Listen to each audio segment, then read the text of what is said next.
ప్రైజ్లా దేవుని ప్రశస్తమైన నామమునకు మహిమ కలుగునుగాక. ప్రభు నామమున మీ అందరికీ హృదయపూర్వక వందనాలు. ఈ ఉదయకాలము దేవుని వాక్యాన్ని విందాం. లూకాసు వార్త 17వ అధ్యాయము 16వ వచనము. గొప్ప శబ్దముతో దేవుణ్ణి మహిమపరచుచు తిరిగి వచ్చి ఆయనకు కృతజ్ఞతాస్తుతులు చెల్లించుచు ఆయన పాదముల యొద్ద సాగిలపడెను. ప్రేమైన వర్లరా, ఇతను 10 మంది కుష్ఠరోగుల్లో ఒక కుష్ఠరోగి. తను శుద్ధుడైన తర్వాత, ఆ కుష్ఠు వ్యాధి నుండి తను స్వస్థత పొందుకున్న తర్వాత చేసిన మిక్కిలి మంచి పనులండి. ప్రేమైన వర్లరా, ఏం చేశాడంటే గొప్ప శబ్దంతో దేవుణ్ణి మహిమపరిచాడు. మరి దేవుని యొక్క వాక్యం ప్రకారంగా ఎవరైతే ప్రభువును మహిమపరుస్తారో వారిని ప్రభువు కూడా మహిమపరుస్తాడండి, గణపరుస్తాడు, వారిని ఆశీర్వదిస్తాడండి.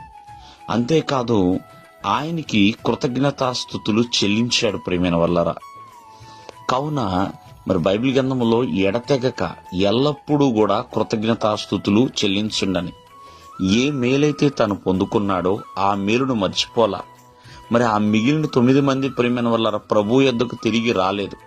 వారి వారి గృహాలకు వాళ్ళు వెళ్ళిపోయారు. ప్రేమైన వల్లరా, మరి ఇతను మాత్రమే వచ్చాడు, దేవునికి కృతజ్ఞతాస్తుతులు చెల్లించాడండి.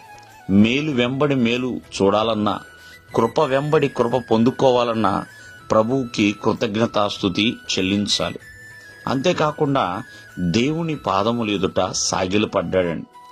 చూడండి, అంతవరకు కూడా ఆ ఎన్నో రోజులు తాను కుష్ఠవ్యాధితో బాగుపడక బాధపడుతూ ఎంతో ఇబ్బందికి గురయ్యి వేదనకు గురయ్యి తను ప్రేమైన వల్ల జీవించి ఉన్నాడు.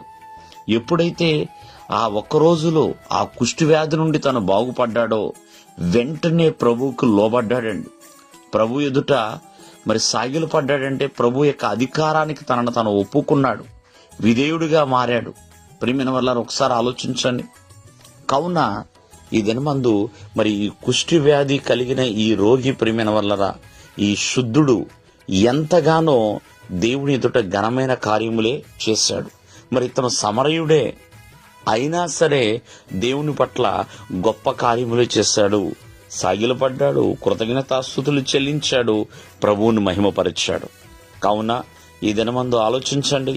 మరి ప్రతి విషయంలో మేలు పొందిన తర్వాత, దేవుని ద్వారా మేలు పొందిన తర్వాత మరి ఏ కార్యములు మనం చేయగలుగుతున్నాం? కృతజ్ఞతాస్తుతి చెల్లించగలుగుతున్నామా? ప్రభువుని మహిమపరచగలుగుతున్నామా? ప్రభువుకి లోబడగలుగుతున్నామా? దేవుడు మిమ్మల్ని ఆశీర్వదించును గాక. ఆమేన్.